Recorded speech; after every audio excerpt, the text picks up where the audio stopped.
দেখেন, আমি একটা কথা বলি, এনসিপি নিয়ে আমার একটু দুর্বলতা আছে।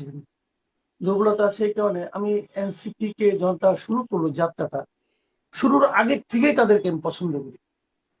এবং এই পছন্দটা আসছে থেকে, যে মনে করেন এনসিপি গঠন হওয়ার আগে তাদেরকে আমি বিভিন্ন টক শোতে পেয়েছি। আমি তো নিজে অনেকদিন ধরে টক শোতে যাই, আমি তাদেরকে পেয়েছি।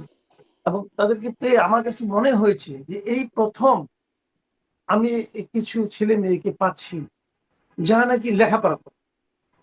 সত্যি কথা বলতে কি, আমাদের দেশের যে ট্রেডিশনাল পলিটিশিয়ান, এদের লেখাপড়ার দৌড় আমাকে হতাশ করতে। তো আমি ভাবলাম যে এই কতগুলি ছেলে মেয়ে পেয়েছি যাদের সঙ্গে ঝগড়া করা যায়, যাদের সঙ্গে বিতর্ক করা যায়, যাদেরকে তাদের মতামতের সঙ্গে দ্বিমত পোষণ করা যায়, এবং যারা আমার মতামতকেও বাতিল করে দেওয়ার মতো সক্ষমতা রাখে। এই জায়গাটা আমাকে কিন্তু প্রচন্ড ভাবে টাচ করেছিল।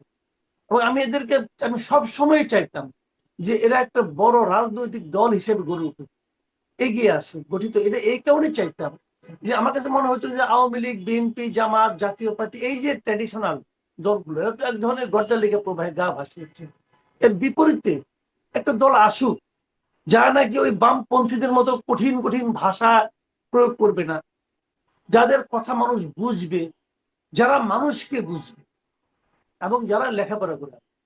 আমি এরকম একটা দল এনসিপির মধ্যে আমি দেখেছিলাম বলে এদের ব্যাপারে আমার প্রচন্ড দুর্বলতা ছিল। এনসিপির আমি খুব সমালোচনাও করতাম, কিন্তু এবং সমালোচনাটা এই কারণে করতাম যে আমি তো এদের ভুলগুলি দেখলে আমার মানে মন খারাপ হতো, সেই কারণে আমি সমালোচনা করতাম। এনসিপি জামাতের সঙ্গে যেটা গিয়েছে, যাওয়ার আগে কদিন আগে এনসিপি একটু খুবই শীর্ষ পর্যায়ের নেতার সঙ্গে আমার কথা হচ্ছিল। তো উনি আমাকে বলছিলেন যে এরকম অবস্থা, আমরা আসলে যদি জোট করি তাহলে কোন দিকে যাব। আমি তাকে বলেছিলাম যে যদি আমি সিস্টেমেটিক হইতে বলি, যে সবচেয়ে ক্ষতি হবে বিএনপির সঙ্গে গেলে, তারপরে ক্ষতি হবে জামাতের সঙ্গে গেলে। এটা আমার বিবেচনা। কিন্তু কিন্তু আমি চাই যে আপনারা কোনো জোটেই না যান। আপনারা এই 5 বছরের নির্বাচন, এই সামনের নির্বাচনটাকে বাদ দিয়ে আরো 5 বছর পরের নির্বাচনকে টার্গেট করে আপনি সারা দেশে পলিটিক্সটা করেন, নিজেদের রাজনীতিটা সারা দেশে ছড়িয়ে দেন। আর যাদের জন্য আপনাদের কিছু দুর্নাম হয়েছে তাদেরকে সাইড করে ফেলান, ওদের নিয়ে আপনি অগ্রসর হতে পারবেন না। আপনারা প্রকৃত পলিটিক্সটা করেন। এটা কিন্তু আমার মানে খুব মনের থেকে তাকে আমি বলছিলাম কথাটা। সে বলছে যে ঠিকই বলছে, সে কিন্তু আমার সঙ্গে কথাগুলো শুনছে খুব মন দিয়ে। পরে যখন আমি দেখলাম যে আমি ব্যাখ্যাও করছিলাম যে বিএনপির সঙ্গে গেলে এনসিপি কে আর খুঁজে পাওয়া যাবে না। এটা স্বাভাবিক, একটা বড় নদীর পাশে একটা খাল, তার নিজের অস্তিত্ব নিয়ে যখন তারা মিশে যায় তখন অস্তিত্ব টিকে রাখতে পারে না, এটাই নিয়ম। কাজে বিএনপিতে গেলে আপনার একটু খুঁজে পাবে না।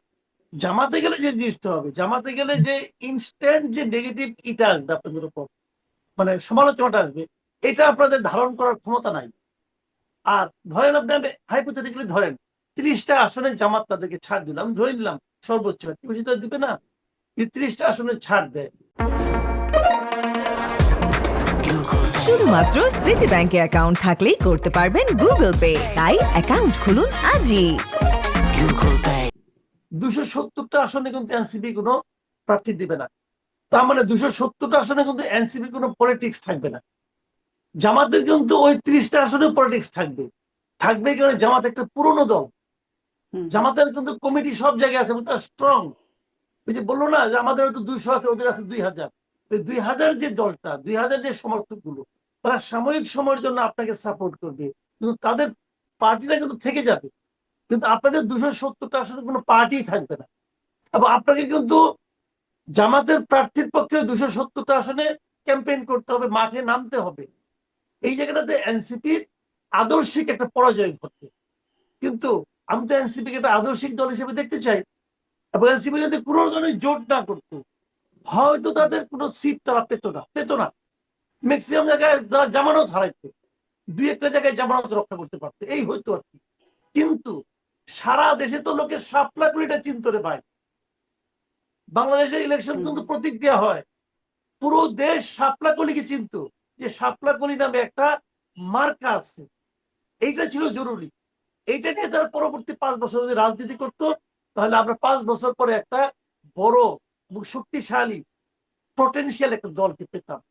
ওই জায়গাটাতে আমি হতাশ যে আমি ওই জায়গাটাতে মিস করছি। আর এখানে আমি আরেকটা কথা বলি, জামাতের সঙ্গে জোট করাতে এনসিপির খুব লাভ হয়নি। লাভ হলে আমার তো মনে হয় না তারা 2টার বেশি আসন পাবে, যদিও পায়, নাও পাইতে পারে। বিপরীত দিকে জামাতের কিন্তু লস হয়েছে। জামাত এটা বুঝছে কিনা যায়, জামাত এত বড় দল, এত মেধাবী দল, তারা কেন করলাম জানি আমার বিবেচনা জামাতের বিরাট লস হয়েছে। বিরাট লসটা কিন্তু সেটাই ভোটের লস আর কি। রাজনীতিতে কোনো লস জামাতের হয় না। হুম হুম জামাত যেখানেই যায় তার মধ্যে ঢুকে যে জামাতের যে গুপ্ত যে প্রসেসটা, গুপ্ত সিস্টেম, এই সিস্টেমটা এত কার্যকর হয়েছে, তারা যেখানে যায় তাদেরকে তাদের মতো করে বানায় নেয়। রাজনীতির সমস্যা না, ভোটের সমস্যা হবে জামাতের। এটা এই কারণে হবে যে 5ই আগস্টের পর, মানে 24-এর 5ই আগস্টের পর সারা দেশে আওয়ামী লীগের লোকজন কিন্তু অত্যাচারিত হয়েছে বিএনপি লোকজনের কাছে, এবং সেই সমস্ত জায়গায় জামাত তাদেরকে অনেক জায়গায় প্রোটেকশন দিয়েছে, সাপোর্ট দিয়েছে। কাজে ওই ইয়ের কারণে আপনার কি বলে ওই মানে তাদের প্রতি কৃতজ্ঞতার কারণে আওয়ামী লীগের কিছু ভোট কিন্তু তারা পেত। কিন্তু এনসিপি যাওয়াতে, কারণ এনসিপি কে আওয়ামী লীগ সবচেয়ে অপছন্দ করে, আওয়ামী লীগ করে, আওয়ামী লীগের নেতারা করে, আওয়ামী লীগের হুম নীরব হুম কর্মীরাও পর্যন্ত এনসিপি কে অপছন্দ করে। এটা এই কারণে করে যে এনসিপি না আসলে তাদের এতদিনের অপকর্মগুলি তারা অবাধে চালাতে পারত, হুম হুম চালাতে পারে নাই। এবং এনসিপি নিজেরাও দাবি করছে তারাই ছিল মূল ফোর্স। সেক্ষেত্রে তারাও মনে করছে এদের কারণে আমাদের এই সুন্দর জীবনযাপন, আরামের সংসার, আরামের রাজত্ব ধ্বংস হয়ে গেছে। কিন্তু ভোট তো ভাই, ইলেকশন তো ভোটের ব্যাপার, হিসাবটা কার ভোট, এটা ওই মুচুর যে আপনার মাঝি, রিক্সাওয়ালা, বুদ্ধিজীবী, সবাই কিন্তু একটা করে ভোট। কার ভোট পেলেন এটা কিন্তু ইম্পর্টেন্ট না, ভোট পাওয়াটা যে কথা। সেক্ষেত্রে জামাত কিন্তু এনসিপির কারণে বেশ কিছু আওয়ামী ভোট হারাবে, এটা হলো আমার বিবেচনা। সেই হুম হিসাবে জামাতের ভোট ব্যাংক ক্ষতিগ্রস্ত হয়েছে, এনসিপির রাজনীতি ক্ষতিগ্রস্ত হয়েছে। এনসিপি এরপর আর একা কতটুকু জি দাঁড়াতে পারবে স্পষ্ট, মানে এটা আমি যদি নিয়ে কিন্তু সামারি আমার করি, সন্দেহ। টোটাল আপনি দেখছেন কিছু, মানে টোটাল লস দেখছেন আপনি আসলে এই জোটের টোটাল মধ্যে দিয়ে। লস দেখা এটা। যাক, আমি আলাউদ্দিন মোহাম্মদ, আপনারা আসলে কি লাভ দেখছেন, দেখা যাক সেই লাভটা আসলে হয় কিনা। একদম ছোট্ট করে এটা একটু শুনবো আপনার কাছ থেকে যে মানে জামাতের আমির বলছেন বর্তমান অবস্থায় সুষ্ঠু নির্বাচন সম্ভব নয়, আপনারা বিভিন্ন সময় বলছেন প্রশাসন, নির্বাচন কমিশন অভিযোগ তুলছেন, লেভেল প্লেইং ফিল্ড নাই ইত্যাদি কথা বলছেন। এমন বাস্তবতায় আসলে আপনারা মানে এটা কি শুধু বলবেন নাকি মানে সবসময় যেরকম অভিযোগের সুর, অভিযোগ নাকি এর জন্য আপনারা কিছু করবেন বা করণীয় কিছু আছে?